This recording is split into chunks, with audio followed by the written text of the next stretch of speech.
प्रेम विरोध नहीं है, भक्ति है प्रेम का ऊर्ध्वगमन। भक्ति राग विरोधी नहीं है, भक्ति है राग का रूपांतरण। भक्ति सौंदर्य विरोधी नहीं है, भक्ति है परम सौंदर्य की खोज।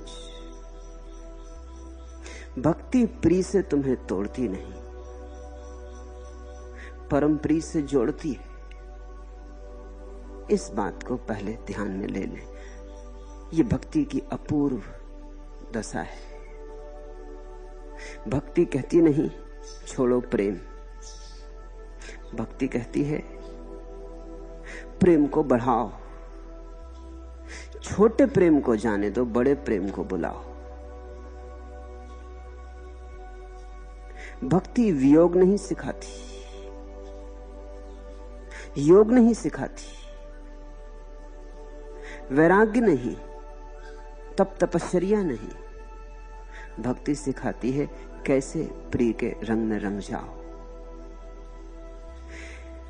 संसार के विरोध का कारण प्रेम नहीं है। संसार के विरोध का कारण है कि संसार प्रेम के लिए उपयुक्त पात्र नहीं। विरागी कहता है छोड़ो राग को, क्योंकि राग बुरा है। भक्त कहता है जहां तुमने राग लगाया है वो विषय वस्तु व्यर्थ है, राग को मत छोड़ो, विषय वस्तु को बदल लो। जहां तुमने क्षुद्र को विराजा है, बिठाया है, क्षुद्र को सिंहासन पर विराजमान किया, वहां प्रभु को बिठाओ। जिस हृदय में तुमने धन मद पद इन सबको बिठा रखा है, वहां प्रभु का गुण गाओ। जितना तुम संसार के लिए श्रम कर रहे हो, उतने ही श्रम से परमात्मा मिल सकता है। कुछ नया नहीं करना है साधना में। जो तुम जानते हो उसकी ही दिशा बदलनी है। यही पैर पहुंचा देंगे, दिशा बदलनी है। यही आंखें दिखा देंगी, दिशा बदलनी है। यही तुम परमात्मा में प्रविष्ट हो जाओगे, परमात्मा के आलिंगन को उपलब्ध हो जाओगे। जरा भी तुम में कमी नहीं है, लेकिन तुम्हारी दिशा गलत है। तुम गलत नहीं हो, तुम्हारी दिशा गलत है। ये भक्ति का आधारभूत सिद्धांत है। तुम गलत नहीं हो, तुम्हारी दिशा मात्र गलत है। तुम्हें नहीं बदलना है, सिर्फ दिशा को बदल लेना है। तुम चले हो जिस तरफ, जो तुम पाने चले हो वो तो ठीक ही है, लेकिन जिस तरफ तुम चले हो वहां वह पाया न जा सकेगा। जैसे कोई आदमी चला, नदी जाना चाहता था और बाजार की तरफ चला, चल रहा है, ये भी ठीक है। नदी पहुंचना चाहता है, ये भी ठीक है। प्यासा है तो नदी पहुंचना चाहता है, लेकिन चल पड़ा है बाजार की तरफ। पैर भी ठीक है, चलना भी ठीक है, प्यास भी ठीक है, पानी की तलाश भी ठीक है, लेकिन जरा राह गलत चुन ली, दिशा गलत चुन ली, नदी की तरफ चले। तो भक्ति तुम्हारी सारी सांसारिकता को परमात्मा में नियोजित कर देती। ये भक्ति की बड़ी अपूर्व कला है। ज्ञानी तोड़ता है, भक्त तोड़ता ही नहीं। ज्ञानी काटता है, भक्त काटता ही नहीं। ज्ञानी के लिए बड़ा संघर्ष है, भक्त के लिए सिर्फ समर्पण है। भक्त तो कहता है यहां भी जो सौंदर्य तुम्हें दिखाई पड़ रहा है, संसार में भी, वो भी है परमात्मा का। तुम जिस दिन पहचानोगे उस दिन जानोगे। यहां भी जो वसंत आता है वो भी उसकी प्रार्थना का क्षण है। जब तुम्हारे भीतर, तुम्हारे खून में जीवन ऊर्जा तूफान उठाती है, ये भी उसी का तूफान है। सब उसका है। उसी की तरफ बहने लगे, स्रोत की तरफ जाने लगे तो ठीक हो जाएगा। आज के पलटू के पद बहुत सोचने समझने जैसे। भक्ति की आधारशिलाएं उनमें। क्या सोवे तू बाबरी, चाला जात वसंत। ये जीवन तो वसंत की बेला है। ये जीवन तो वसंत की ऋतु है। देखते हो, जीवन की कोई निंदा नहीं है, ये जीवन तो वसंत है, ये तो अहोभाग्य है। और तुम सोए सोए बिताए दे रहे हो। वसंत आ गया, फूल खिल गए, पक्षी गीत गा रहे हैं, मोर नाच रहे हैं, सारा जगत उल्लास से भरा है, और तुम सोए सोए बिता दोगे। तुम मूर्छित ही बने रहोगे। क्या सोवे तू बावरी, तुम कैसे पागल हो। जागने की घड़ी आ गई, वसंत द्वार थपथपा रहा है। जागने का क्षण आ गया, सब तरफ राग रंग है, सब तरफ प्रभु की वर्षा है। सूरज निकल आया, किरणों का जाल फैल गया। तुम कैसे पागल हो कि अभी भी सोए हो, फिर कब जागोगे। क्या सोवे तू बावरी, चाला जात वसंत, चाला जात वसंत कंतना घर में आए। प्यारे को तूने खोजा ही नहीं, प्यारे को घर भी ना बुलाया, प्यारे को पाती भी ना लिखी, निमंत्रण भी नहीं भेजा है। और ये वसंत के जाने के क्षण करीब आने लगे।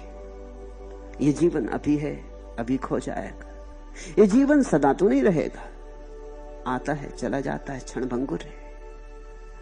ये जो क्षण भंगुर जीवन है, इसे प्रभु की पुकार बना लो। अगर ये प्रभु की पुकार बन जाए और प्रभु की तरफ यात्रा शुरू हो जाए, तो तुम ऐसे वसंत में पहुंच जाओगे जो आता है फिर जाता नहीं। ये वसंत तो आता है जाता है। इस जीवन का वसंत तो बनता है मिटता है, लेकिन एक और भी वसंत है, प्रभु में डूब जाने का। वहां फिर फूल सदा ही खिलते, वहां सनातन के फूल खिलते।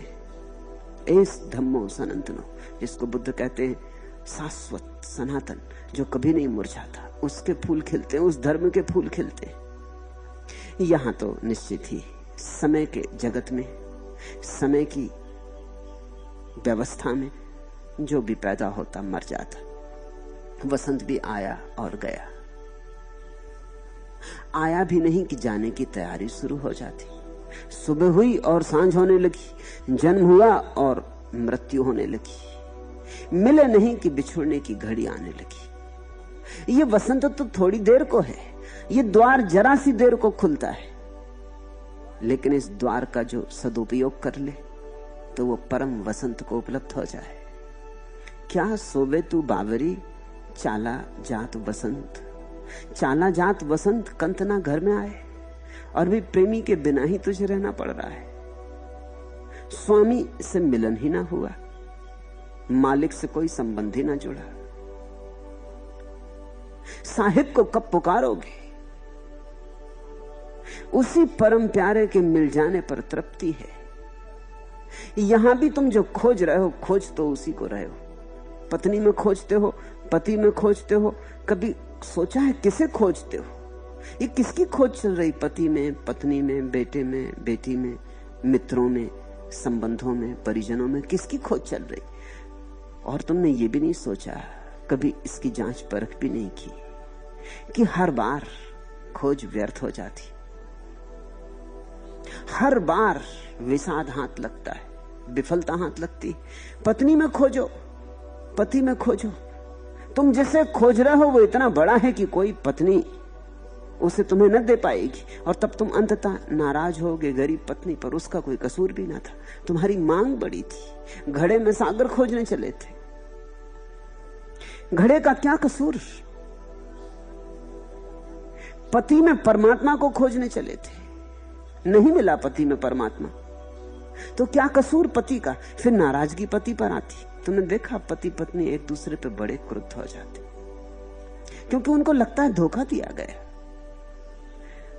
उनको लगता है जो प्रलोभन हमें दिया गया था, जो देने का आश्वासन दिया गया था, वो पूरा नहीं किया गया। उन्हें शिकायत होती, चाहे शिकायत साफ साफ ना हो, लेकिन पति पत्नी का मन एक दूसरे के प्रति तख्तता से भरता जाता, कड़वाहट से भर जाता। कारण समझना, कारण बड़ा धार्मिक है। कारण यही है कि पत्नी ने जिससे प्रेम किया था, सोचा था उसमें परमात्मा मिलेगा, मिला एक साधारण आदमी। क्षुद्र वासनाओं से भरा, क्षुद्र सीमाओं से घिरा। सोचा था असीम से दोस्ती होगी, सोचा था मंदिर मिल जाएगा, मिला घर, मंदिर नहीं मिला। घर वाली बन गई, घर वाले मिल गए, लेकिन मंदिर नहीं मिला।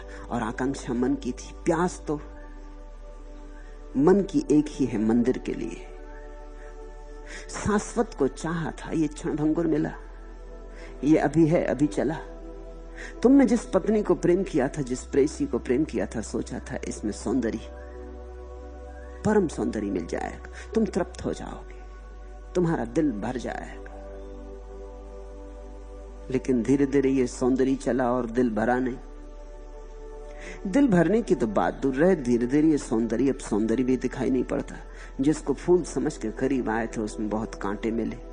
मन तिक्त होने लगा, मन कड़वाहट से भर गया, मन विरोध से भर गया। तुम सोचते हो पत्नी धोखा दे गई, ये सुंदर थी नहीं, इसने दिखावा किया। पत्नी सोचती तुम धोखा दे गए, तुम ऐसे विराट थे नहीं जैसा तुमने दिखावा किया था। किसी ने दिखावा नहीं किया था, तुम्हारी आकांक्षा परमात्मा को खोजने की। मैंने सुना एक मुसलमान सम्राट कभी कभी एक सूफी फकीर को बुलाया करता था, महल में बुलाता था, उसका सत्संग करता था। एक दिन फकीर ने कहा कि ये नियम के प्रतिकूल है, मैं आ जाता हूं दया करके, लेकिन कुरान कहती है कि फकीर कभी सम्राट के घर ना जाए। तुम बुलाते हो तो मैं इंकार नहीं कर पाता, लेकिन कुरान कहती है कि जब जाए तो सम्राट ही फकीर के घर जाए। तो ये आखिरी बार मेरा आना हुआ। अब तुम इस योग्य भी हो गए हो कि मेरी बात समझ सकोगे। सत्संग ने तुम्हें इस योग बना दिया। पहले दिन ही मैं तुमसे मना करता तो शायद तुम्हारी अकल में भी ना आता, तुम समझते अपमान हो गया, लेकिन अब तुम समझ सकते हो। तुम्हें चाहिए तो तुम आओ, कुएं के पास आओ, तुम प्यासे हो, कुएं को बुलाते हो, ये बात तो जरा ठीक नहीं। अब जब आना हो तो तुम आ जाना। राग तो लग गया था सम्राट को इस फकीर का, इसके प्रेम की कुछ बूंदें उसे मिली थी, इसके जीवन में कुछ उसने झांका भी था, कुछ लगता था कि जो नहीं साधारणता होता वह हुआ है। तो वो एक दिन पहुंचा फकीर के झोपड़े पर। फकीर खेत में काम करने गया था। उसकी पत्नी ने कहा आप बैठ जाएं। वो खेत की मेड़ पर पत्नी अपने पति की प्रतीक्षा कर रही, भोजन लेके आई। वो कहती आप यहीं बैठ जाएं मेड़ पर, मैं पति को बुला लाती हूँ, वो दूर वहां काम कर रहे। सम्राट ने कहा कि मैं टहलूंगा, तू जाके बुला ला। पत्नी को लगा कि शायद मेड़ पर कुछ बिछा नहीं है, इसलिए सम्राट बैठता नहीं। तो भागी गई अपने झोपड़े में से उठा लाई दरी, गरीब की दरी, ठेगड़ों लगी, जगह जगह फटी, जराजीन, मगर उसने बड़े प्रेम से बिछा दी मेड़ पर और कहा कि आप बैठ जाएं। सम्राट ने दरी देखी और वो टहलते रहा। उसने कहा मैं टहलूंगा ही, तू पति को बुला ला। उसने सोचा कि शायद मेड़ पर बैठना सम्राट के लिए योग्य नहीं, तो उसने कहा आप ऐसा करें झोपड़े में भीतर चले तो हमारी खाट पर बैठ जाएं। तो वो भीतर ले गई, लेकिन खाट भी सम्राट को जची नहीं। खाट ही थी गरीब की और झोपड़ा भी। वो बाहर फिर आ गया। उसने कहा मैं टहलूंगा, तू फिक्र मत कर, तू जाकर फकीर को बुला ला। पत्नी गई। राह में उसने फकीर से, अपने पति से कहा कि सम्राट कुछ अजीब सा है, मैंने बहुत कहा मेड़ पे बैठ जाओ, नहीं बैठा, दरी बिछाई, नहीं बैठा। भीतर ले गई, अपनी खाट पर रख बैठने को कहा, वहां नहीं बैठा। ये बात क्या, ये बैठता क्यों नहीं?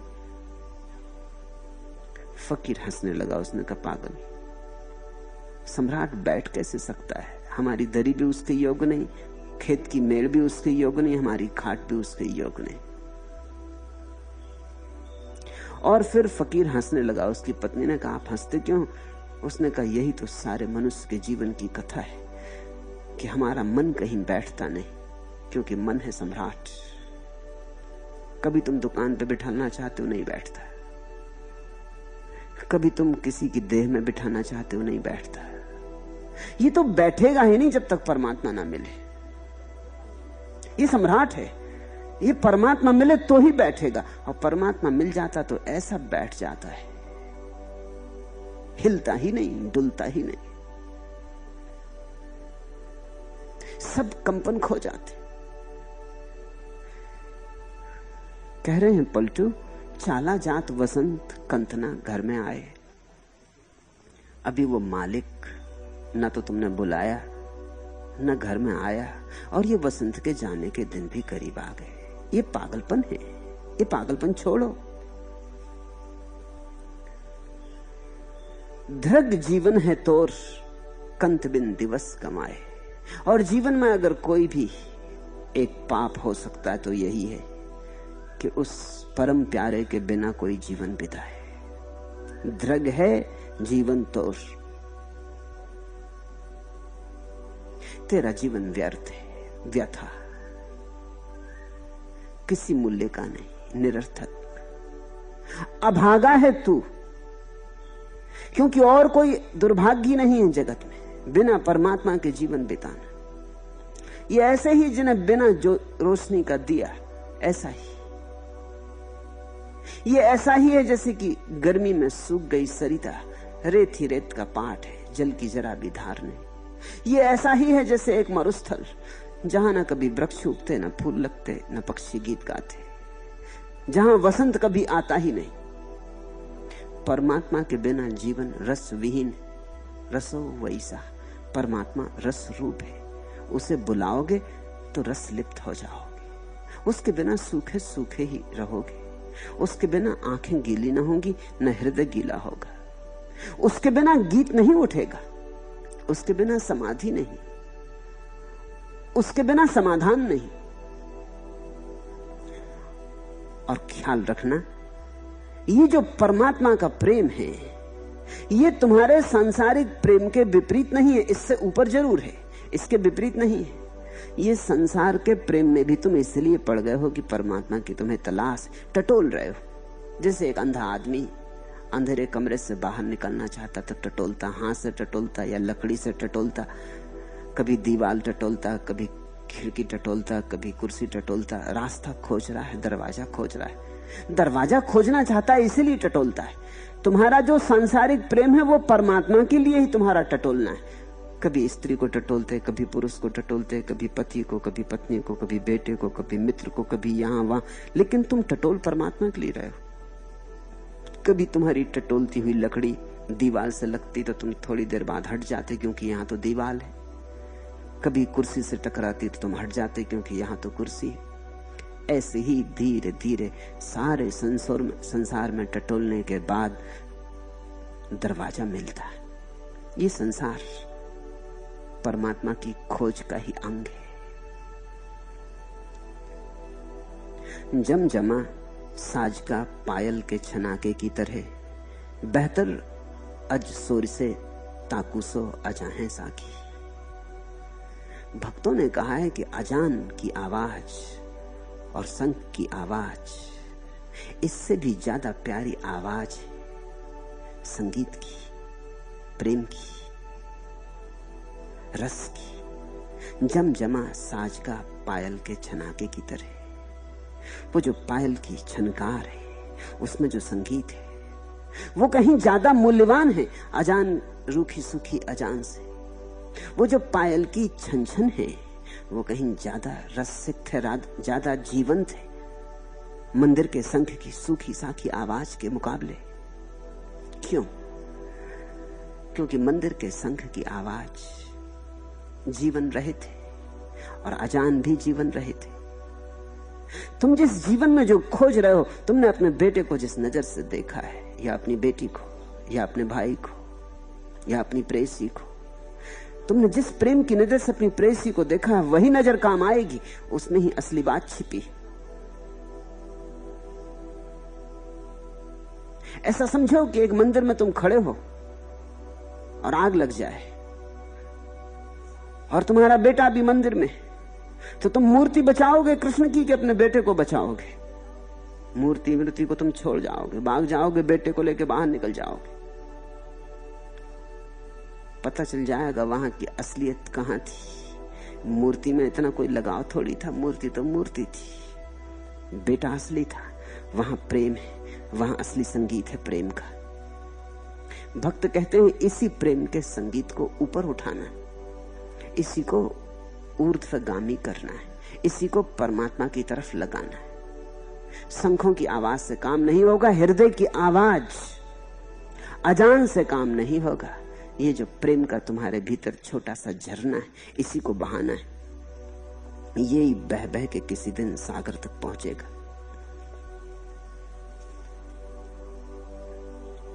दृग जीवन है तोर कंत बिन दिवस गमाए, गर्व गुमानी नारी फिरे जोबन की माती। और फिर भी तुम कैसे पागल हो, बड़े अहंकार में अकड़े फिर रहे हो।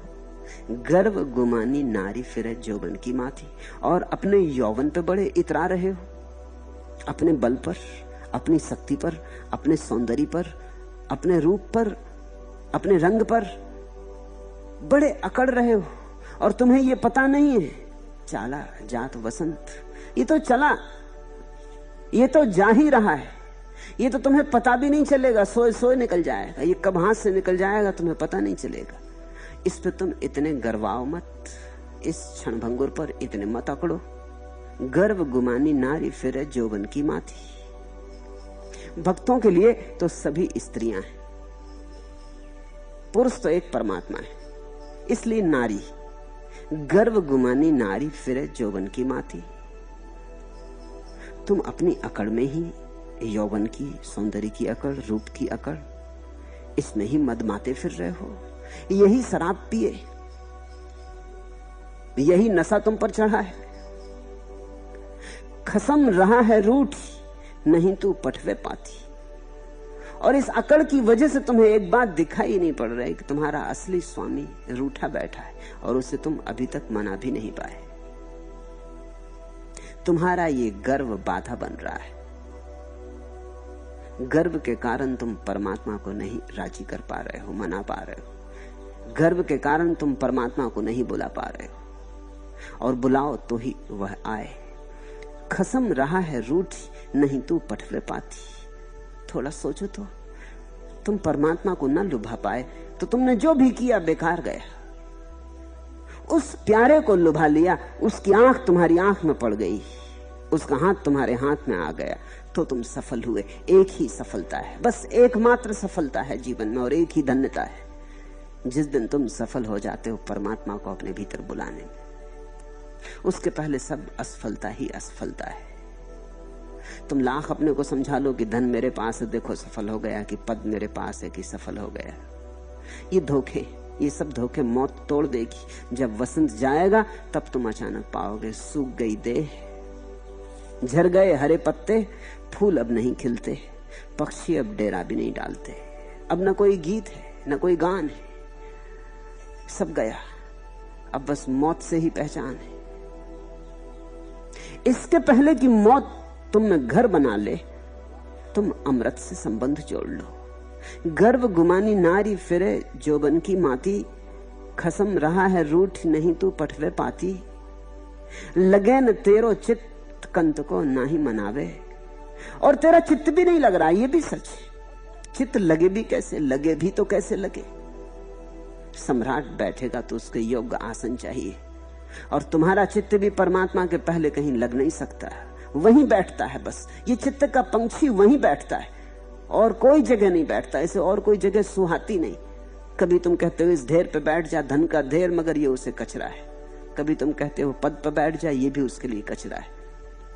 तुम उसे लाख तरह के खिलौने देते हो, लेकिन वो हर खिलौने से ऊब जाता है, और एक दिन हर खिलौने को छोड़ देता। वो कहता असली लाओ, और इसलिए चित्त बेचैन है। तुम शायद सोचते हो कि चित्त की बेचैनी कोई बीमारी है, तो तुम गलत ख्याल में हो। मेरे पास लोग आते हैं, वो कहते हैं कि कुछ ऐसा करें कि हमारा चित्त शांत हो जाए। मैंने कहा इसी अशांत चित्त में तो थोड़ी आशा है, अगर ये शांत हो गया तो तुम गए। इसका अशांत होना सौभाग्य है। ये अशांत चित्त यही कह रहा है कि यहां तुमने जहां जहां शांति खोजनी चाहिए वहां शांति नहीं मिलेगी, और तुम चाहते हो चित्त शांत हो जाए। अगर तुम्हारा चित्त शांत हो जाए तो तुम संसार में ही रह जाओगे। इसलिए चित्त तो शांत होगा ही नहीं जब तक तुम परमात्मा में प्रवेश ना करो। तुम लाख उपाय करो, चित्त शांत नहीं होगा। कैसे होगा? जब तक परम धन न मिले तब तक तुम कैसे चित्त को समझाओगे? चित्त को लगता ही रहता मैं भिखारी, निर्धन, भूखा, क्षुधा पीड़ित, तड़फ रहा, और चित्त कप रहा है। ये चित्त का कंपन तुम्हारा सौभाग्य है, इसे दुर्भाग्य मत समझो। ये कहीं नहीं लगता, क्योंकि ये कहता है वहां ले चलो जहां मैं लग सकता हूं, और वहां तुम ले नहीं जाते। तुम अपने गर्भ में अकड़े बैठे हो। तुम कहते हो हम तुझे यहीं शांत कर लेंगे, और थोड़ा धन ले ले।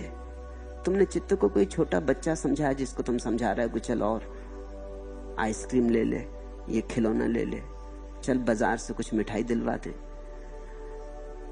तुम ये सब देते रहोगे और चित्त की बेचैनी ना मिटेगी, बेचैनी बढ़ती जाएगी। क्योंकि जैसे जैसे वसंत बीतने लगेगा वैसे वैसे चित्त को लगेगा ये तो दिन भी गया, ये अवसर भी खोया जा रहा है, और इन खिलौनों से मैं कब तक उलझा रहा हूं। इसलिए जैसे जैसे उम्र बढ़ती वैसे वैसे चित्त की अशांति बढ़ती। बच्चे शांत मालूम होते हैं, बूढ़े अशांत हो जाते। बूढ़े का वसंत चला गया, अवसर चला गया, और कंत से मिलना ना हुआ। लागे ना तेरो चित्त, लग सकता ही नहीं। लगाओ लाख लगाओ, लग सकता ही नहीं। और ये सौभाग्य है कि चित्त तुम्हारा लगता नहीं तो तुमने न मालूम किस कूड़े करकट की ढेरी में इसको कभी का लगा दिया होता। ये तो चित्त की तुम पर कृपा है कि ये लगता नहीं। न मालूम तुमने कहां उलझा दिया होता, कहां के नकली सिक्के पकड़ लिए होते और जिंदगी भर छाती से लगाए बैठे रहते। मगर चित्त तुम्हें हर जगह से हटा देता। वो कहता आप चलो आगे बढ़ो, यहां नहीं है कुछ, कहीं और खोजे।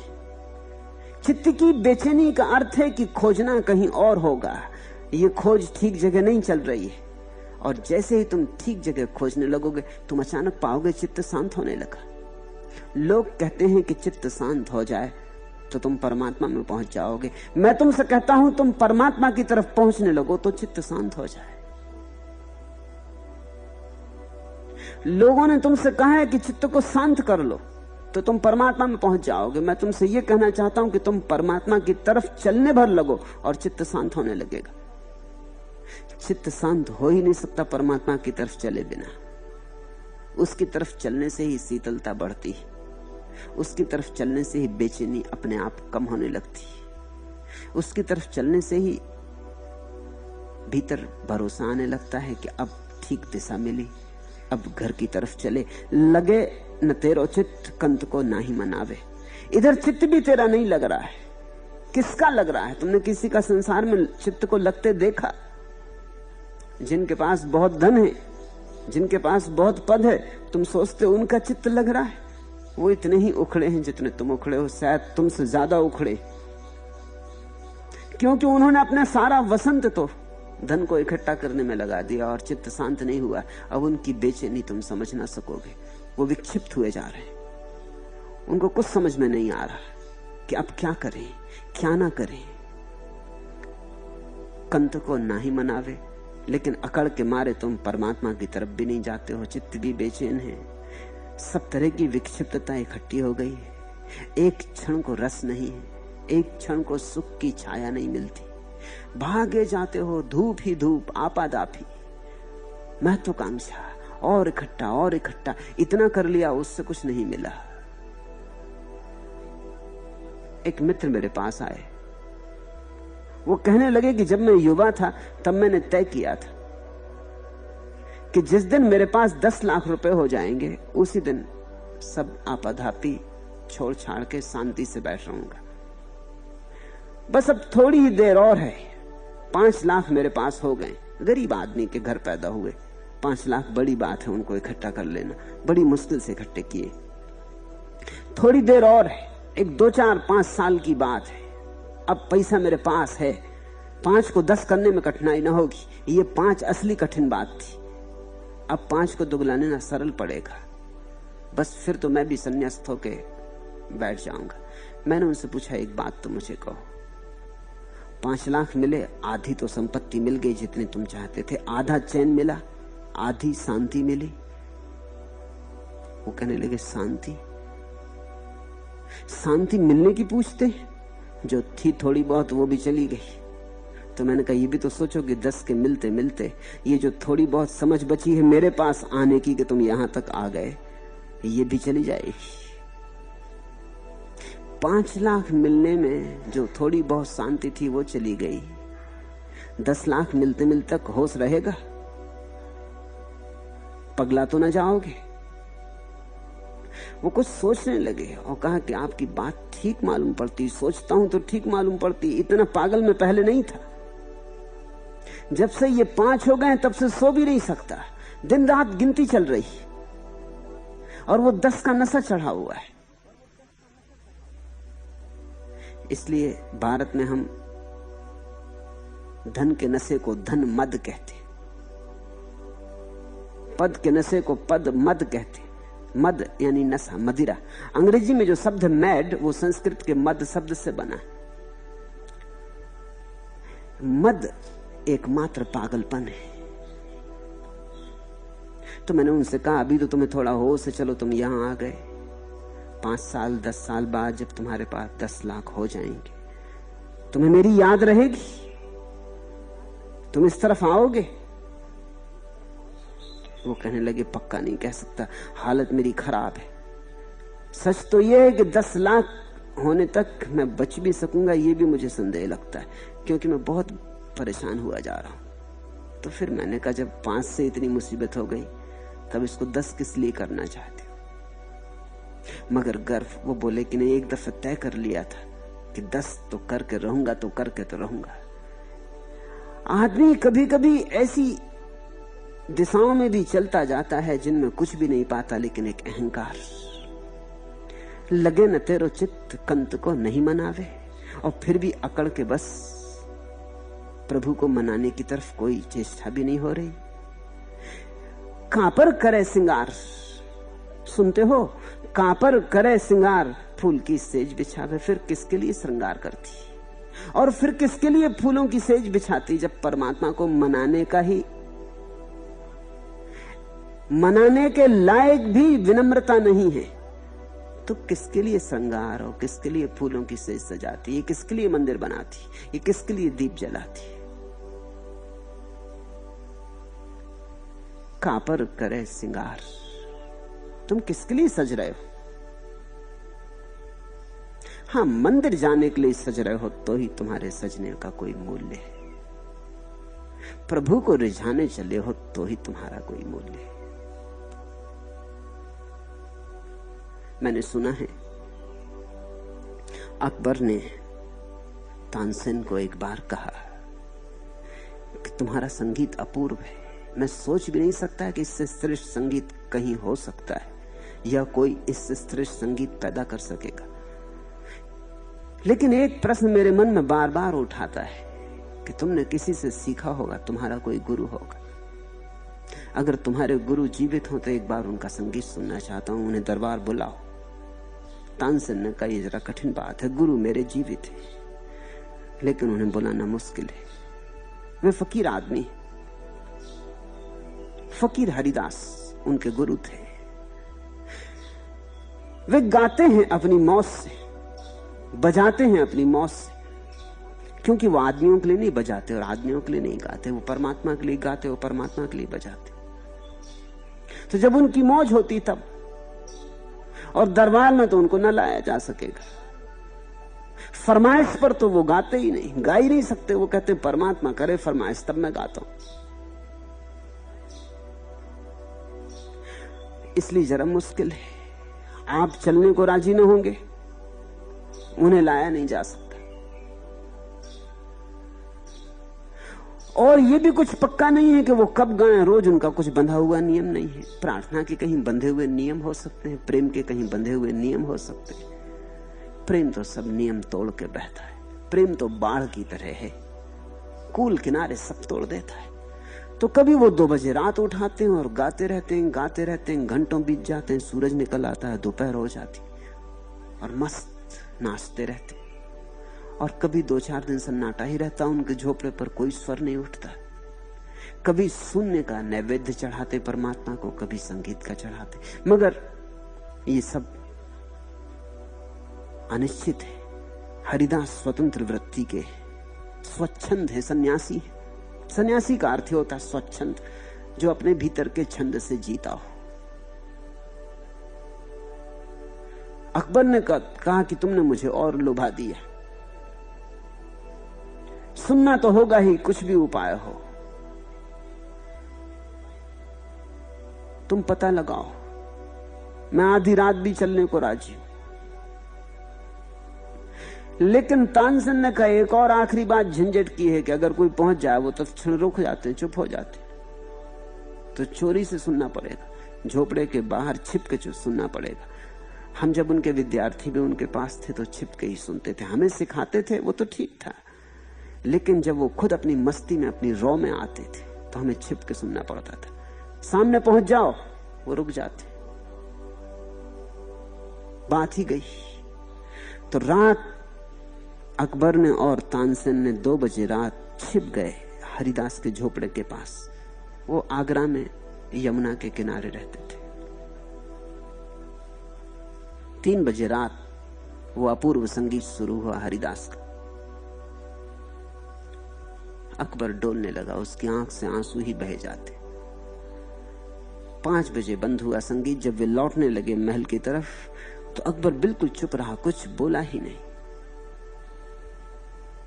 ये बात कुछ ऐसी थी कि इसके संबंध में कुछ भी कहना छोटा होगा, ओछा होगा। ये इस जगत का संगीत ना था। ये सेज परमात्मा के लिए बिछाई गई थी, ये श्रृंगार परमात्मा के लिए किया गया था। ये तो बात ही अलौकिक थी, ये अपार्थिव थी बात, ये स्वर्ग का संगीत था। इसके संबंध में क्या कहूं, कुछ कहने को ना था। एक सन्नाटा रहा। जब महल आ गया और अकबर उतर के महल की सीढ़ियां चढ़ने लगा और उसने तानसेन को विदा दी, तब उसने इतना ही कहा, तानसेन अब तक मैं सोचता था तुम्हारा कोई मुकाबला नहीं, आज मैं सोचता हूं तुम्हारे गुरु के सामने तुम तो कुछ भी नहीं हो। आज मैं बड़ी बेचैनी में पड़ गया हूं।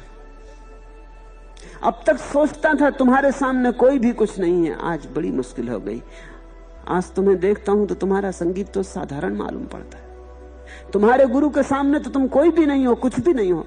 तुम्हारा उनसे क्या मुकाबला।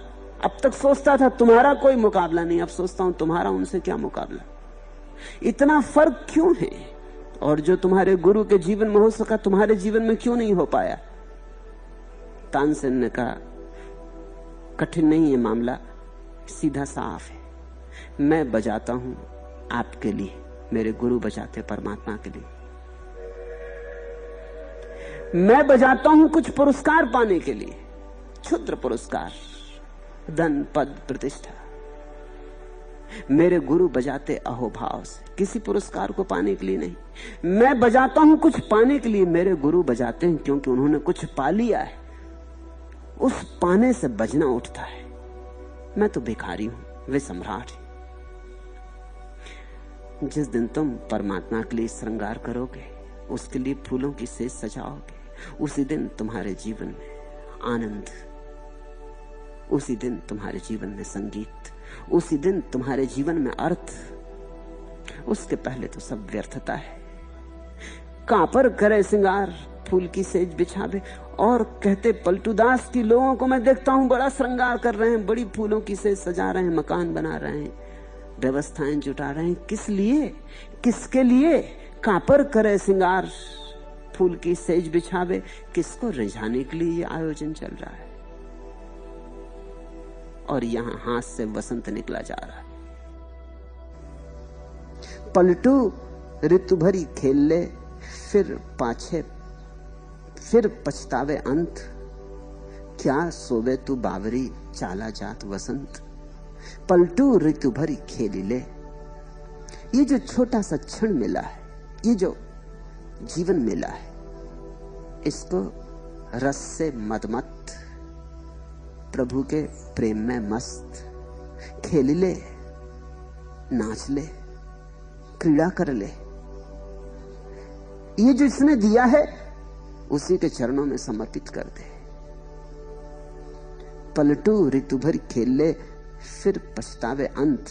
नहीं तो मृत्यु के समय पछतावा होगा कि प्रभु ने इतनी बड़ी भेंट दी थी, हमने उसे कुछ भी ना लौटाया, हमने कोई उत्तर भी ना दिया। और ये आ गई मौत और सब छीन के ले चली। सूखने लगे फूल सेज के, श्रृंगार कुम्हलाने लगा। ये आई मौत और सब छीन के ले चली। और जब हम दे सकते थे तब हमने प्रभु को भी देने में आनाकानी की। जो छिन ही जाएगा, जो छिन ही जाना है, उसे क्यों ना तुम दान बना लो। और फिर अगर दान ही बनाना हो तो सबसे पहले तो उसी का ध्यान करना चाहिए जिसने दिया है, उसको हम लौटा दें। तेरी वस्तु गोविंद तुझी को समर्पित, त्वदीयम वस्तु गोविंद तुभ्यमेव समर्पय। और तो किसी को देने का कारण भी नहीं।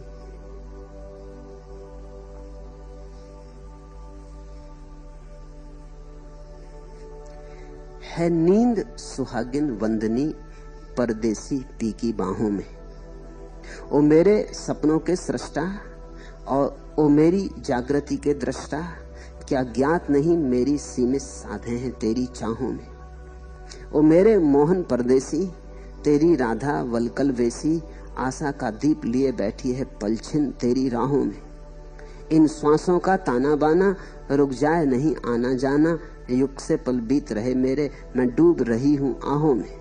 तेरी पदरज कुमकुम रोली, तू था तो थी प्रतिदिन होली, तू तो तरु मैं हूं लता पुष्प पलती हूं तेरी छाओं में। ओ मेरे सपनों के सृष्टा, ओ मेरी जागृति के दृष्टा, क्या ज्ञात नहीं है मेरी सीमित साधे हैं तेरी चाहों में। है नींद सुहागिन वंदनी परदेसी पी की बाहों में। वो जो परदेसी पिया है, वो जो परमात्मा है, जो पता नहीं कहां छिपा है, हमारा सारे जीवन का आनंद उसकी बाहों में, उसके आलिंगन में पड़कर ही जीवन में संगति सुरभि संगीत का जन्म होता है। संसार में सिर्फ दुख है। दुख यही है कि जो हम खोजते हैं वो वहां नहीं मिलता है। वो वहां नहीं मिलता है क्योंकि वह वहां नहीं है।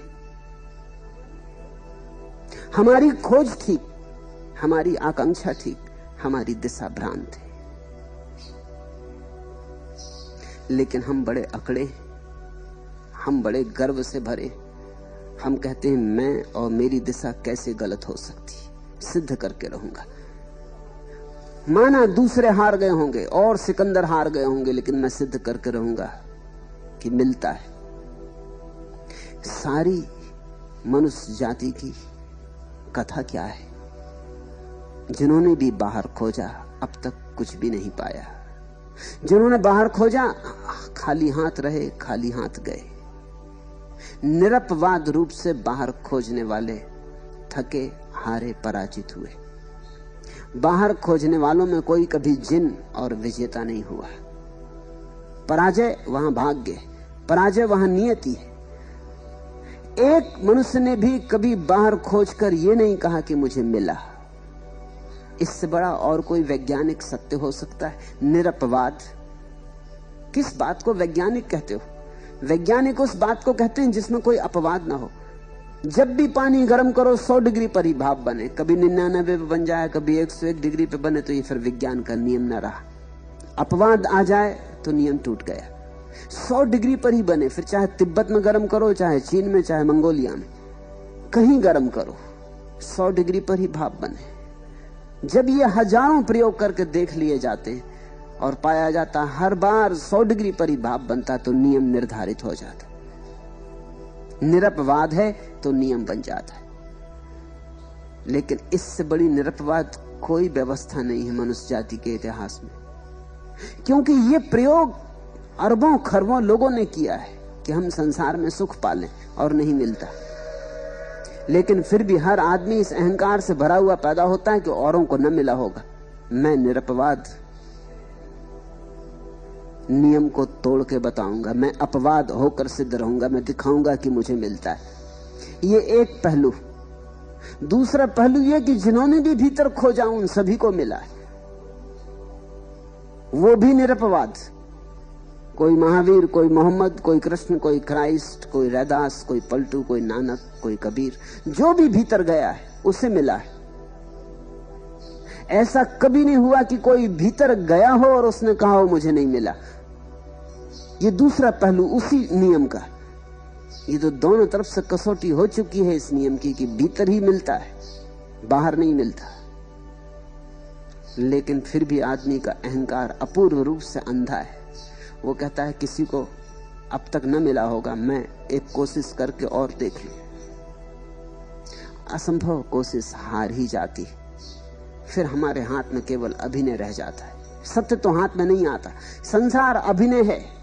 फिर हम दिखावा करने लगते हैं। जब नहीं मिलता, हंसी तो आती नहीं असली, तो फिर हम झूठी मुस्कुराहट अपने ओंठों पे चिपका लेते। मन को समझाना तो होगा ही ना, तो हम झूठी खुशियां, झूठे उत्सव मनाते रहते। भीतर जलती रहती आग और बाहर हम शीतलता दिखलाते रहते। भीतर आंसुओं के ढेर लगे रहते और बाहर हम हंसते चले जाते। तुम जरा लोगों का हंसना देखो, कैसा खाली, कैसा रिक्त, कैसा निर्जीव। तुम जरा लोगों के आंखों में झांको, दिखलाने की कोशिश वो यही करते हैं कि सब ठीक है। कुछ भी ठीक नहीं है। भीतर सिर्फ मौत आ रही और वसंत जा रहा है, और उनके पैर डगमगा रहे हैं, लेकिन किसी तरह अपने को संभाल के खड़े हुए। किसी को दिखने नहीं देते कि हमारे पैर डगमगा रहे हैं। अभिनय करो, प्रणय का अभिनय करो। अभिनय ही बंद करो। एक बार, दो बार, तीन बार नहीं, नित्य ही अभिनय करो, नित्य ही अभिनय करो। बहुत भला लगता है, सांसों पर सरगम सा चलता है।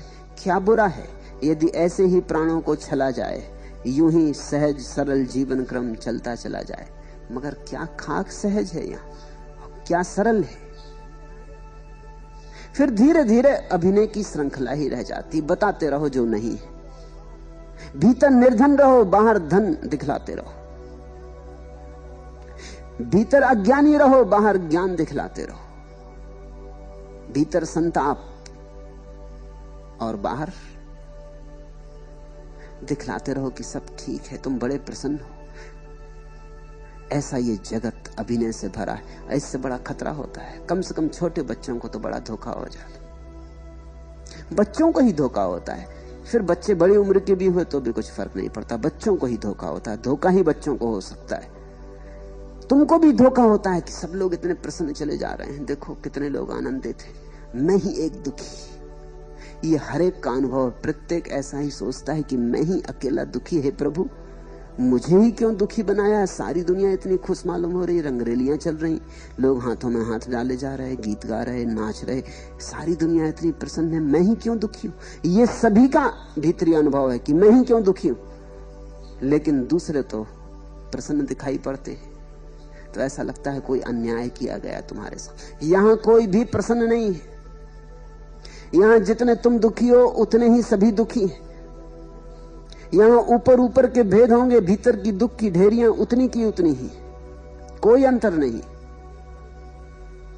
मैंने एक कहानी सुनी कि एक आदमी निरंतर रोता था जाके मस्जिद में कि हे प्रभु मुझे इतना दुखी क्यों बनाया? आखिर मैंने तेरा क्या बिगाड़ा? यह अन्याय हो रहा। और मैं तो सुनता था तू बड़ा न्यायी है, रहीम है, रहमान है, कृपालु है, महाकरुणावान है, मगर सब धोखे की बातें हैं। मुझे इतना दुख क्यों दिया? सब मजे में, सब आनंद कर रहे हैं, मैं ही दुख में सड़ा जा रहा हूं। कुछ कृपा कर, अगर सुख न दे सके तो कम से कम इतना तो कर कि किसी और का दुख मुझे दे दे, ये मेरा दुख किसी और को दे दे, इतना तो कर। उसने एक रात सपना देखा कि कोई आवाज आकाश से कह रही कि सब लोग अपने अपने दुख लेके मस्जिद पहुंच जाएं। वो तो बड़ी जल्दी तैयार हो गया। उसने जल्दी से अपना दुख बांधा, पोटली उठाई, भागा मस्जिद की तरफ, खुद भी भागा। उसने देखा, बड़ा हैरान हुआ, पूरे गांव के लोग अपनी अपनी पोटलियां लिए जा रहे हैं। वो तो सोचता था जिनके जीवन में कोई भी दुख नहीं है। राजा भी भागा जा रहा है, वजीर भी भागे जा रहे हैं, नेता भी भागे जा रहे हैं, पंडित पुरोहित भी भागे जा रहे हैं। उसने मौलवी को भी देखा, वो भी अपना गट्ठर लिए चला जा रहा है। सबके गट्ठर हैं। और एक और बात हैरानी की मालूम हुई, किसी के पास छोटी मोटी पोटली नहीं, क्योंकि वो सोचने लगा किससे बदलना, अगर बदलने का मौका आ जाए।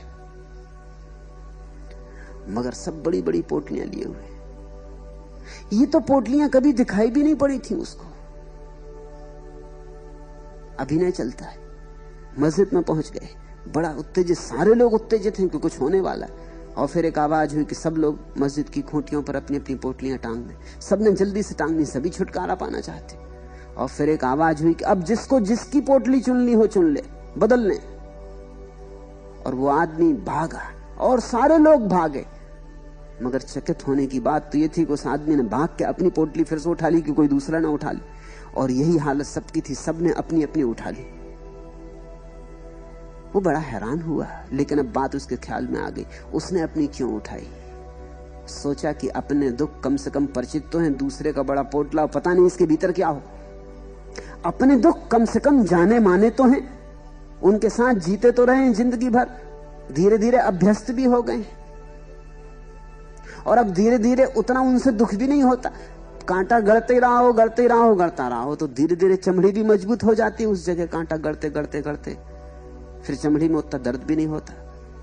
सिर दर्द जिंदगी भर होता ही रहा हो तो धीरे धीरे आदमी भूल ही जाता है, सिर दर्द और सिर में कोई फर्क ही नहीं रह जाता, एक अभ्यास हो जाता।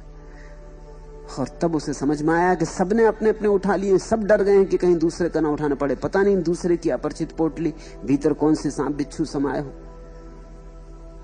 प्रत्येक ने अपनी अपनी पोटलियां उठा ली और सब बड़े खुश हैं कि अपनी पोटली वापस मिल गई, सब अपने घर की तरफ भागे जा रहे हैं। सुबह जब उसकी नींद खुली तब उसे सच्चाई समझ में आई, ऐसा ही है, यहां सब दुखी है, मगर एक अभिनय चल रहा है। इस अभिनय से जो जाग गया उसके जीवन ही में ही सन्यास का जन्म होता है। अभिनय से जाग जाना सन्यास है। मुझसे लोग पूछते हैं आपके सन्यास की परिभाषा क्या, मैं कहता हूं अभिनय से जाग जाना सन्यास है। अब और अभिनय ना करेंगे, अब और धोखा ना देंगे, अब जीवन की सच्चाइयां परखेंगे। उन्हीं परखों से धीरे धीरे तुम परम सत्य की तरफ संलग्न हो जाते हो।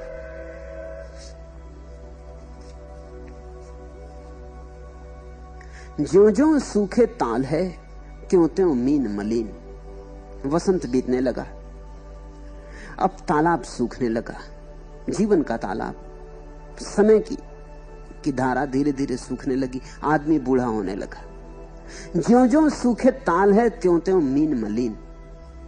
स्वभाव था, वो जो मछली उस सागर के पानी में रहती थी, तालाब में रहती थी, अब तालाब तो सूखने लगा, वो मछली बड़ी दुखी होने लगी। इसलिए बूढ़ा आदमी दुखी होने लगता है।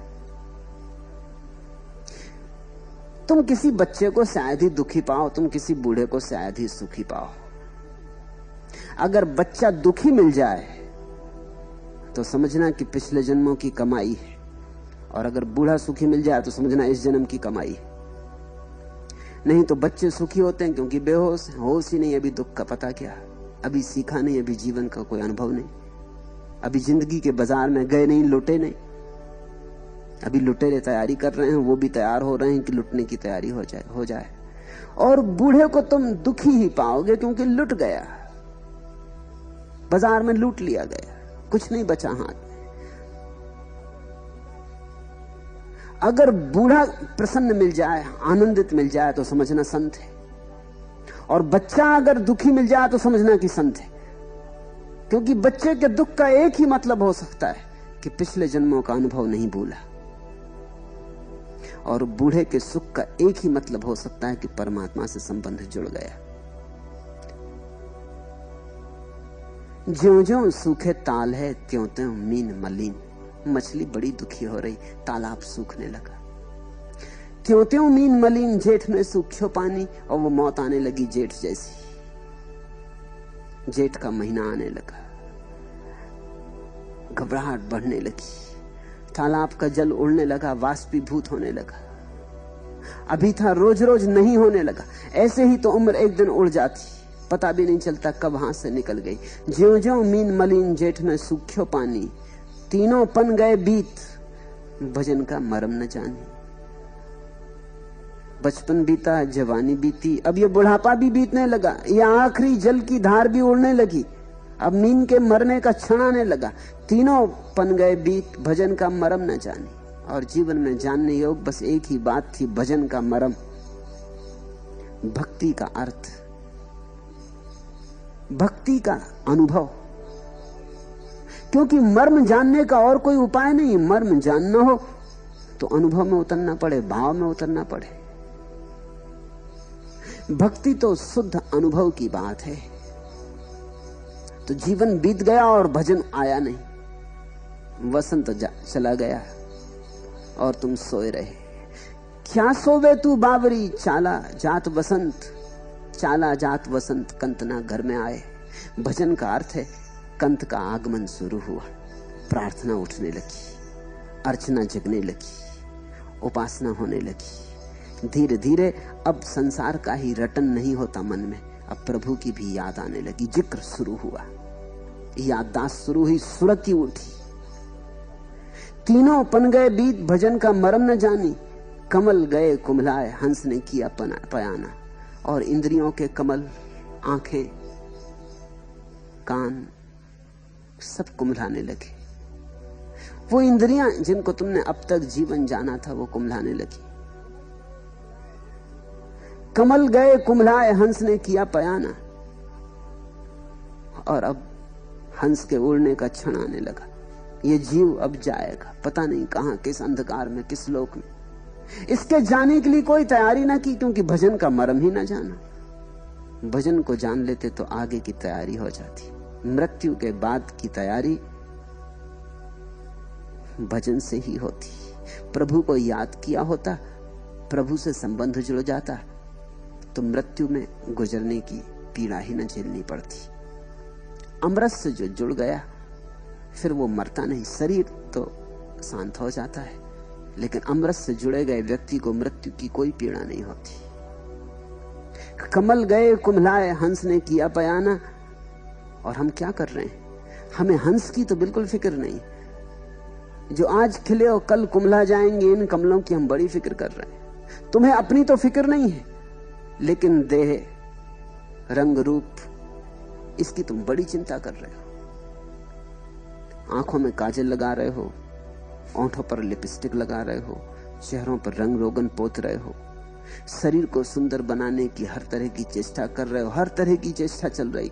हंस की कोई चिंता नहीं है। वो जो भीतर छिपा हंस है, जो आज नहीं कल उड़ जाएगा, उसकी कोई चिंता नहीं।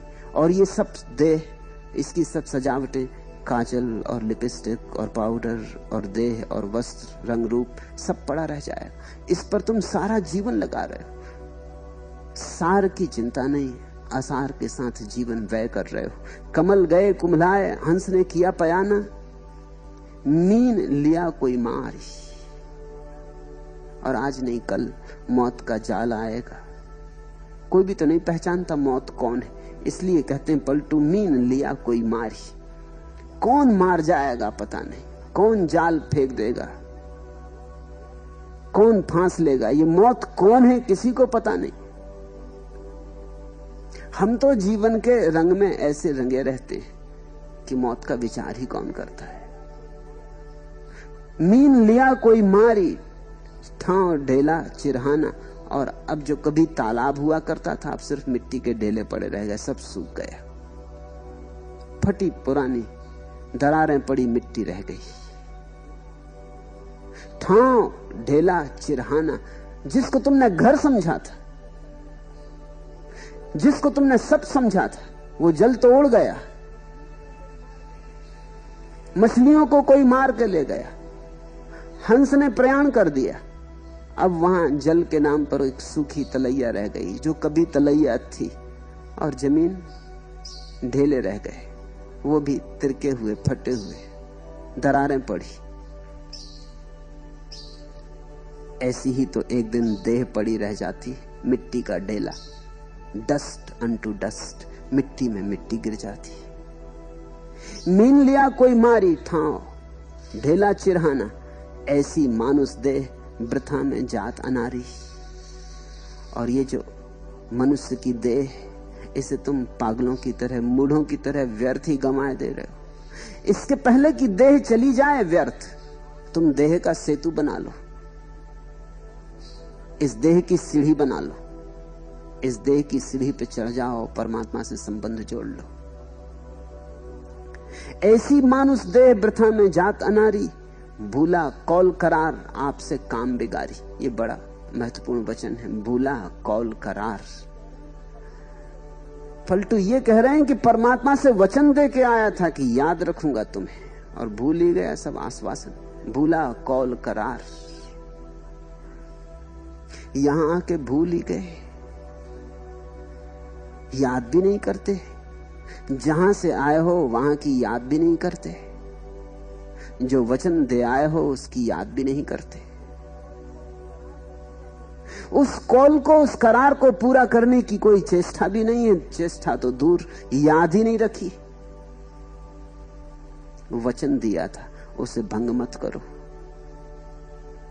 यह बात बड़ी महत्वपूर्ण है। प्रत्येक व्यक्ति जब परमात्मा के मूल स्रोत से आता है तो इसी आश्वासन को देके, इसी आश्वासन से भरा आता है कि मैं भटकूंगा नहीं, मैं संसार से अछूता लौट आऊंगा।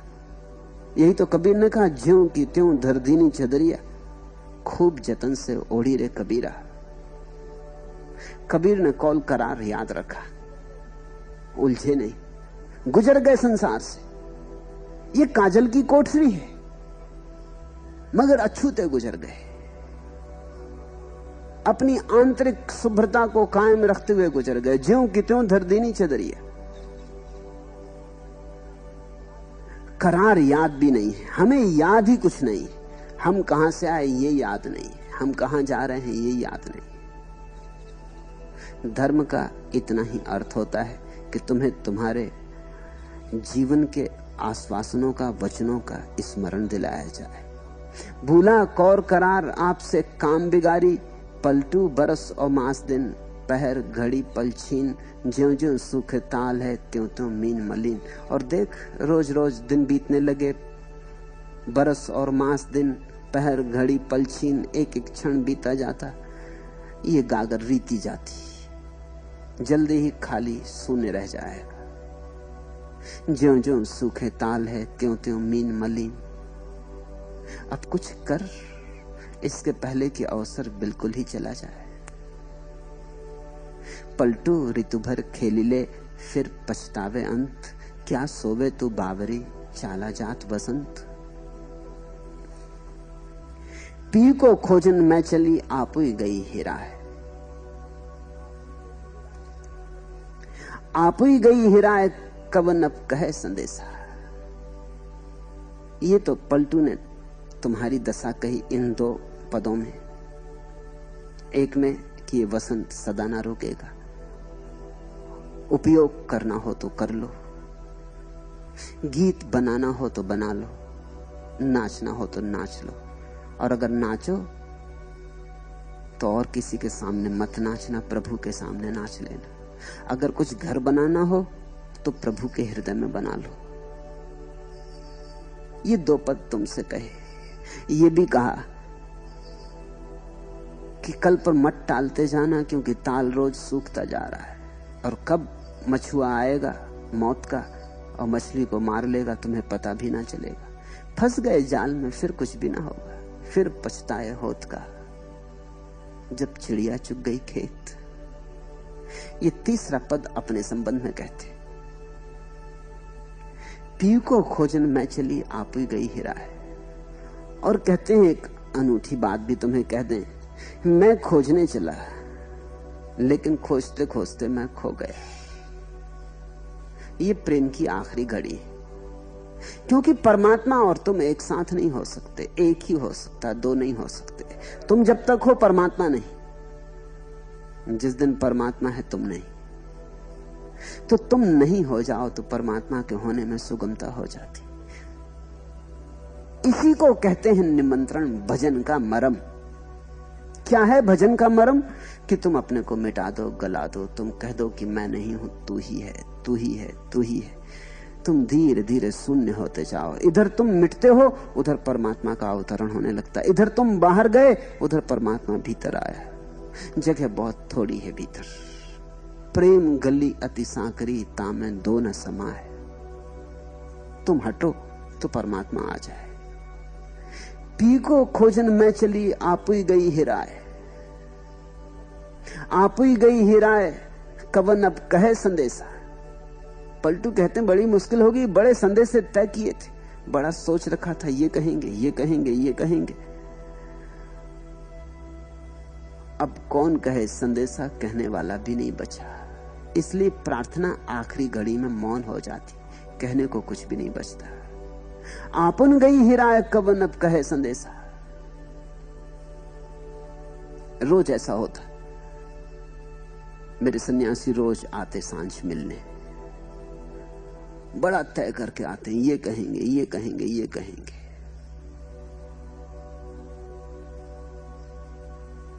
फिर सामने बैठते हैं और कहते हैं कि भूल गए, कुछ कहने का याद नहीं आता। क्या हो जाता उन्हें? जब तक दूरी हो तब तक कहने को कुछ होता, जैसे ही निकटता बढ़ती वैसे ही शब्द बीच में नहीं बचते, जैसे जैसे निकटता बढ़ती शब्द हटते जाते। आत्यंतिक निकटता में तो मौन ही बचता है। रुदादे गमे उल्फत, उनसे हम क्या कहते, क्यों कर कहते।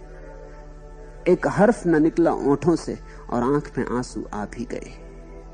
प्रेम के दुखों की कहानी भी कहने की सोचता है वक्त कि कितना संसार में तड़फा, किस किस तरह की विरह की पीड़ा थी, किस किस तरह तुम्हें याद किया। रुदादे गमे उल्फत, उनसे हम क्या कहते, क्यों कर कहते। कहना तो चाहा था, बहुत तय करके भी आए थे कि सब शिकायतें करेंगे कि क्यों संसार में भेजा, क्यों भटकाया, क्यों इतना परेशान किया। रुदादे गमे उल्फत, उनसे हम क्या कहते, क्यों कर कहते। एक हर्फ न निकला ओंठों से और आंख में आंसू आ भी गए।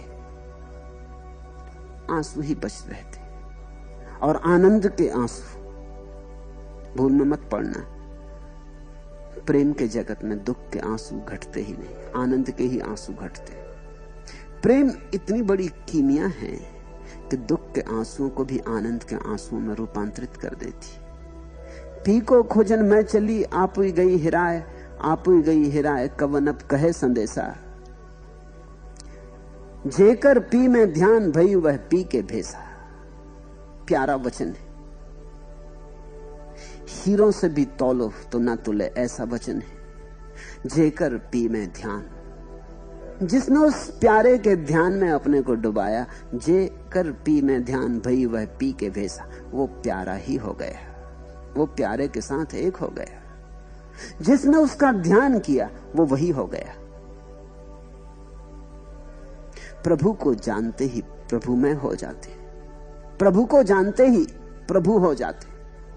जेकर पी में ध्यान भई वह पी के भेसा। आगी माही में जो परे सो अग्नि हुई जावे। स्वभावता अग्नि में जो गिरेगा वो अग्नि रूप हो जाएगा, उसमें से भी लपट उठेगी, वो भी उसी रंग में रंग जाएगा। भृंगी कीट को भेंट आम सपन आपुसम ले ही बनावे। पतंगा आता है, गिर जाता दिए की ज्योति पर, ज्योति में हो जाता है। भृंगी कीट को भेंट आपुसम ले ही बनावे। आगी माही में जो परे सोई अग्नि हुई जावे। जेकर पी में ध्यान भई वह पी के भेसा। आपन गई हिराए कवन अब कहे संदेशा। पतंगा कितनी यात्रा करके आया था, कितने दूर अंधेरे कोनों से, कितनी आकांक्षाओं, अभिलाषाओं, अभीप्साओं को लेकर, कितनी प्रार्थनाएं थी हृदय में, कितना क्या कुछ कहने को था। दिए की तलाश चलती रही थी, जन्मों जन्मों की तलाश के बाद आज दिए की ज्योति मिली थी, और पतंगा आके उसमें गिर जाता और ज्योति रूप हो जाता। संदेशा कहने को न समय मिलता, न सुविधा मिलती, संदेशा कहने वाला ही नहीं बचता। ये क्रांति गुरु के पास भी घटती है। अगर शिष्य सच में ही समर्पित है तो गुरु के पास भी आके कुछ कहने को नहीं बचता। एक सन्नाटा रह जाता, एक अपूर्व सन्नाटा, जीवंत, ज्योतिर्मय, चैतन्य रूप, बड़ा चिन्मय, अहोभाव, आनंद अश्रु, एक मगनता, एक मस्ती, एक नाच, लेकिन कहने को कुछ भी नहीं बचता। सरिता बह के गई सिंध में रही समाई। शिव शक्ति के मिले नहीं फिर शक्ति आई, और जब एक बार इस प्रेमी से मिलना हो जाता तो लौटना नहीं होता। फिर लौटना नहीं। सरिता बह के गई सिंध में रही समाई। खलील जिब्रान ने कहा, जब नदी भी गिरने लगती सागर में तो ठिठकती है, एक क्षण को अपने को रोकती है, पीछे लौट के देखती है। वे सब घाट जहां से गुजरी, वे सब तीर्थ, वे सारे लोग जिनसे राह में मिलना हुआ, अच्छे बुरे, हजार हजार स्मृतियां, पहाड़ के उत्तुंग शिखर, मैदानों की गंदगी, वृक्षों की छायाएं, पक्षियों के गीत, आकाश में उड़ते बादल, चांद तारे, उनकी झलक, उनके प्रतिफलन। लंबी कथा है। अब गंगा चलती हिमालय से सागर तक जाते जाते हजारों मील की यात्रा है, हजारों अनुभव होते हैं। जिब्रान ठीक कहता है कि सरिता भी सागर में गिरने के पहले एक क्षण ठिठक जाती, लौट के पीछे देखती, याद करती और डरती भी। ये सागर सामने खड़ा है, विराट, असीम, कूलहीन, तटहीन, इसमें गए तो खो जाएंगे। गुरु के पास पहुंच के भी शिष्य घबराता है, डरता है, कपता है, बचना चाहता है। लेकिन गुरु में गिरना सीखना पड़े। गुरु में जो गिरना सीखे वही किसी दिन परमात्मा में गिर सकता है। गुरु में गिरना तो परमात्मा में गिरने का पूर्व अभ्यास है। काखागा पाठ का प्रारंभ, श्री गणेशाय नमः। सरिता बह के गई सिंध में रही समाई, शिव शक्ति के मिले नहीं फिर शक्ति आई। जैसे ही शिव और शक्ति का मिलन हो जाता है फिर लौटना नहीं, फिर शक्ति वापस नहीं लौटती। जैसे प्रिय और प्रेसी का मिलना हो गया, प्रेसी खो गई। प्रेसी यानी हम, प्रिय यानी परमात्मा। पलटू दीवाल कह कहा, मत कोई झांकन जाओ, पी को खोजन में चली आप ही गई हिराओ। पलटू दीवाल कह कहा, चीन की दीवाल की तरफ इशारा है। चीन की दीवाल के संबंध में यह कथा है कि चीन की दीवाल पहले तो दुनिया की सबसे बड़ी दीवाल है। हजारों मील पहाड़ों को पार करती, नदियों को पार करती, मैदानों को पार करती। ऐसी कोई दीवाल दुनिया में नहीं। बड़ी चौड़ी दीवाल, पहाड़ जैसी दीवाल, एक बैलगाड़ी चल सके दीवाल के ऊपर। बड़ी ऊंची दीवाल है, उसको पार करना मुश्किल। चीन की दीवाल के संबंध में एक लोकोक्ति है कि चीन की दीवाल में एक खतरा है। वो इस तरकीब से बनाई गई कि अगर कोई उस पर चढ़ के दूसरी तरफ देखे तो उसे एकदम कहकहा छूटता है, एकदम हंसी छूटती। वो इतना मस्त हो जाता है, ऐसे नशे में डूब जाता है कि तत्क्षण छलांग लगा के कूद जाता है उस तरफ और फिर खो जाता है, फिर कभी उसका पता नहीं चलता। ये जरूर चीन के बाहर से जो दुश्मन चीन पर हमला करने के लिए आते रहेंगे, उन्हीं से बचने के लिए दीवार बनाई गई थी। उनमें ये कहानी चल पड़ी होगी कि चीन की दीवार एक तो चढ़ना मुश्किल, अगर चढ़ जाओ और अगर उस तरफ उतर गए तो फिर लौटना मुश्किल। सावधान, कोई चढ़ना मत और उस तरफ झांक के देखना मत। उसमें बड़ा जादू है, जो झांक के देखता है उसका कूदने का मन हो जाता। उसी की तरफ इशारा है पलटू का, बड़ा प्यारा उपयोग किया। पलटू दीवाल कह कहा, मत को झांकन जाए। पलटू कहते हैं तुम्हें मैं पहले ही सावधान कर देता हूं, ये परमात्मा जो है दीवाल कह कहा, फिर मुझसे मत कहना, मैं तुम्हें पहले ही बता देता हूं। परमात्मा को खोजने चले हो, एक बात ख्याल रखना, परमात्मा को इस तरह न खोज पाओगे कि परमात्मा तुम्हारी मुट्ठी में बंद हो जाए। परमात्मा को खोजने बहुत लोग चलते, उनकी ख्याल, उनकी दृष्टि यही होती जैसे धन को तिजोरी में बंद कर लिया, एक दिन परमात्मा को भी तिजोरी में बंद कर देंगे। वो यही सोचते हैं कि परमात्मा का भी परिग्रह कर लेंगे। वो उनकी अकड़ की ही खोज है, वो असली खोज नहीं है, वो अहंकार की ही यात्रा है। वो कहते हैं हमने धन पाया, पद पाया, सब पाया, अब परमात्मा को पाके रहेंगे। मोरारजी देसाई जिस दिन प्रधानमंत्री बने, एक पत्रकार ने उनसे पूछा कि आपकी जीवन भर की जो खोज थी और आपके जीवन भर की जो आकांक्षा थी वो पूरी हो गई, आप प्रसन्न होंगे? उन्होंने कहा ये कुछ भी नहीं, अभी तो मुझे परमात्मा को खोजना। सुनने वाले को लगेगा कि बड़ी धार्मिक बात है। जरा भी धार्मिक नहीं।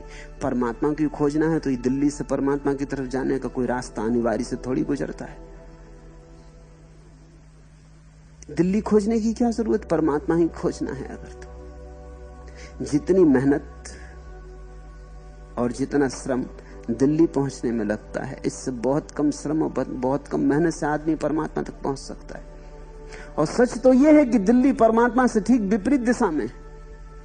जितने दिल्ली में चले गए उतना परमात्मा से दूर चले गए। लेकिन मुरारजी देसाई को ऐसा लगता है कि पहले प्रधानमंत्री होना फिर परमात्मा को खोजना है। जैसे कि परमात्मा की सीढ़ी प्रधानमंत्री के आगे। जब तक प्रधानमंत्री की सीढ़ी ना चढ़ेंगे परमात्मा की सीढ़ी कैसे चढ़ेंगे। ये अहंकार की ही खोज है। ये परमात्मा की बात भी अहंकार की ही बात है। ये सिर्फ इस बात की घोषणा है कि इससे हम कहां तृप्त होने वाले हैं, तो ठीक है करके दिखा दिया, अब वो भी करके दिखाना, परमात्मा को भी पाना। मगर जो आदमी इस तरह परमात्मा को खोजने चलेगा वो कभी ना पा सकेगा। परमात्मा को कोई पद धन की तरह नहीं खोज सकता। परमात्मा को तो प्रेमी की तरह खोजना पड़ता है। प्रेमी का मतलब होता है जो खोने को तैयार है, मिटने को तैयार है। अपने को मिटा के जो खोज सकता है वही खोजता है। जैसे सरिता सागर में गिरती। इसलिए पलटू कहते हैं सावधान कर देते हैं भाई, हमारी बातों में मत आ जाना कि हमने कहा खोजो प्रेमी को और हमने कहा वसंत बीता जा रहा है और देखो ये तालाब सूखने लगा और मछली दुखी होने लगी, इसलिए खोजो परमात्मा को। हमारी बात में मत आ जाना। एक बात सावधानी से समझ लेना, ये शर्त ध्यान में रहे। पलटू दीवाल कह कहा, एक बार अगर चढ़ गए ध्यान की दीवाल पर और उस तरफ झांक के देखा तो फिर लौट ना सकोगे। जाओ तो ये ख्याल रख के जाना, फिर पीछे हमसे मत कहना, शिकायत मत करना कि ये भी खूब खोज पकड़ा दी जिसमें हम खुद ही खो गए। खोज तो ऐसी कि हम तो बचें और खोज हो जाए। ये परमात्मा की खोज ऐसी खोज नहीं। पलटू दीवाल कह कहा, मत कोई झांकन जाए, इसलिए सावधान किए देते हैं कि अगर अपने को बचा के परमात्मा पाना हो, अगर अहंकार की ही एक यात्रा का हिस्सा हो परमात्मा का पाना, तो कृपा करके मत जाना। ये दीवाल कह कहा है, इसके उस तरफ झांका कि फिर कूदना ही पड़ता है, और जो कूद गया वो खो गया और फिर कभी लौट के नहीं आ सकता। पी को खोजन मैं चली, आप ही गई हिराए। तो मैं प्रेमी को खोजने गया और खुद खो गया। लेकिन ये खो जाना धन्य भाग है। तुम्हारा होना सिवाय पीड़ा और दुख के और क्या है। तुम्हारा होना सिवाय एक घाव के और क्या है। तुम्हारे होने में है ही क्या, मनुष्य के होने में है ही क्या। इसे बचाने की कोशिश करोगे तो परमात्मा से वंचित रहोगे। इसे खोने की तैयारी चाहिए। इसलिए जब तुम मंदिर में जाके फूल चढ़ाते हो तो तुम धोखा देते हो। अपने को जिसने नहीं चढ़ाया उसके सब चढ़ाए फूल बेकार है। या तुम धन चढ़ाते हो तो भी तुम धोखा देते हो। तुम सोचते हो कि तुम्हारे धन को परमात्मा भी धन समझता हो। तुमने अपने ही जैसा मूढ़ उसे भी समझ रखा है। तुम्हारे सिक्कों के धोखे में वह भी आएगा। अगर चढ़ाना हो तो अपने को चढ़ाना, उसके अतिरिक्त और कोई चीज नहीं चढ़ाई जा सकती। आदमी ने सब चीजें चढ़ाई, यहां तक कि उसको समझ में आ गया कि धन तो अपना बनाया हुआ है, इसको क्या चढ़ाना। तो उसने पशु भी चढ़ाए, पशु वध किए, यज्ञ किए, गाय चढ़ाओ, घोड़ा चढ़ाओ, और यहां तक कि आदमी भी चढ़ाए, नरमेध यज्ञ भी किए। बुद्ध के जीवन में उल्लेख है, एक गांव में यज्ञ हो रहा है और गांव का राजा एक बकरे को चढ़ा रहा है। बुद्ध गांव से गुजरे हैं, वो वहां पहुंच गए और उन्होंने उस राजा को कहा कि ये क्या कर रहे हैं, इस बकरे को चढ़ा रहे हैं, किस लिए। तो उसने कहा कि इसके चढ़ाने से बड़ा पुण्य होता। तो बुद्ध ने कहा मुझे चढ़ा दो तो और भी ज्यादा पुण्य होगा। वो राजा थोड़ा डरा। बकरे को चढ़ाने में कोई हर्जा नहीं, लेकिन बुद्ध को चढ़ाना, उसके भी हाथ पैर कपे। और उसने कहा कि अगर सच में ही कोई, बुद्ध ने कहा अगर सच में ही कोई लाभ करना हो तो अपने को चढ़ा दो। बकरा चढ़ाने से क्या होगा? उस राजा ने कहा ना, बकरे का कोई नुकसान नहीं, ये स्वर्ग चला जाएगा। बुद्ध ने कहा बहुत ही अच्छा, मैं स्वर्ग की तलाश कर रहा हूं, तुम मुझे चढ़ा दो, तुम मुझे स्वर्ग भेज दो। और तुम अपने माता पिता को क्यों नहीं भेजते स्वर्ग, और खुद को क्यों रोके हुए हो? जब स्वर्ग जाने की ऐसी सरल तुम्हें सुगम तरकीब मिल गई है तो काट लो गर्दन। बकरे को बेचारे को क्यों भेज रहा है जो शायद जाना भी ना चाहता हो स्वर्ग? बकरे को खुद ही चुनने दो कहां उसे जाना है। उस राजा को समझ आई, उसे बुद्ध की बात ख्याल में पड़ी। ये बड़ी सचोट बात थी। आदमी ने सब चढ़ाया है, धन चढ़ाया, फूल चढ़ाए। फूल भी तुम्हारे नहीं, वो परमात्मा के। वृक्षों पे चढ़े ही हुए थे, वृक्षों पर परमात्मा के चरणों में ही चढ़े थे। वृक्षों के ऊपर से उनको परमात्मा की यात्रा हो ही रही थी, वहीं तो जा रही थी वह सुगंध, और कहां जाती? तुमने उनको वृक्षों से तोड़ के मुर्दा कर लिया, और फिर मुर्दा फूलों को जाके मंदिर में चढ़ाए और समझे कि बड़ा काम कर आए हो, कि कभी धूप दीप जलाए, कि कभी जानवर चढ़ाए, कि कभी आदमी भी चढ़ा दिए। अपने को कब चढ़ाओगे? और जो अपने को चढ़ाता है वही उसे पाता है। इसलिए पलटू ठीक कहते हैं, पलटू दीवाल कह कहा मत कोई झांकन जाए। पहले सावधान कर देते हैं, अगर जाना हो तो ये बात समझ के जाना कि ये दीवाल कह कहा है, जो गया वो लौटा नहीं, जो गया वो खोया। कबीर ने कहा है कि खोजने चला था, खुद खो गया।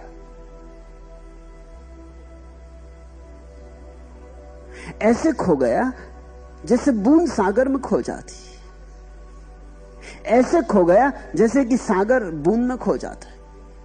मगर ये खो जाना नहीं है, तुम्हारा होना असली खो जाना है, और तुम्हारा खो जाना तुम्हारा असली होना है। क्योंकि जिस दिन सरिता सागर में उतर जाती है, एक तरफ से तो सच है बात की सरिता खो गई, दूसरी तरफ भी देखो सरिता सागर हो गई। क्षुद्र से छूटी, विराट से जुड़ी, ना कुछ से छूटी, सब कुछ से जुड़ी। किनारे गए जरूर, लेकिन अनंत का किनारा मिला।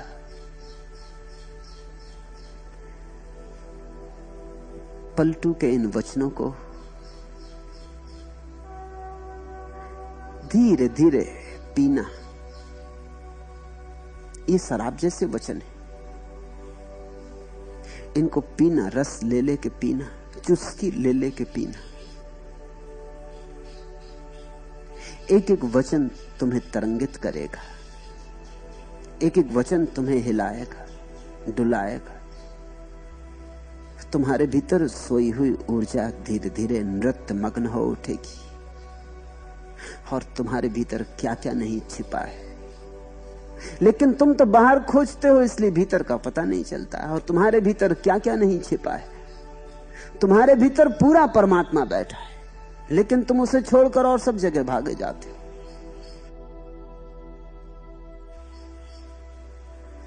लौटो घर, क्या सोवे तू बावरी, चाला जात वसंत। चाला जात वसंत कंतना घर में आगे की में। होश आया कि गए, जब तक बेहोशी है तब तक बने रहो, तब तक अभिनय चलेगा, तब तक ये नाटक चलेगा। जैसे ही जरा होश की किरण आई कि नाटक बंद हुआ। उससे डरे हुए हो, मगर तुम कितने ही डरे रहो, मौत आती है, मौत आ रही है। ज्यों ज्यों सूखे ताल है, त्यों त्यों मीन मलिन, त्यों त्यों मीन मलिन। जेठ में सूख्यो पानी, तीनों पन गए बीत, भजन का मरम न जानी। कमल गए कुम्हलाए, हंस ने किया पयाना। मीन लिया कोई मार, ठाव ढेला चिरहाना। ऐसी मानुष देह प्रथा में जात अनारी। भूला कौल करार, आपसे काम बिगारी। पलटू बरस और मास दिन, पहर जाना ही पड़ेगा। जाना तो पड़ेगा, तो जाना तो है ही निश्चित। मौत में जाओ या दीवाल कह कहा, दो उपाय हैं जाने के। या तो मौत के जाल में फंसोगे, परवश खींचे जाओगे, फिर जीवन में फेंके जाओगे। एक दूसरा राह भी है, समाधि की, सन्यास की। एक दूसरा उपाय भी है, खुद ही कूद जाओ परमात्मा में, इसके पहले कि मौत मारे खुद मर जाओ। और जो खुद मर गया, स्वतः सुखाए मर गया, उसके जीवन में अमृत का वास आ जाता है। पी को खोजन मैं चली, आपुन गई हिराए,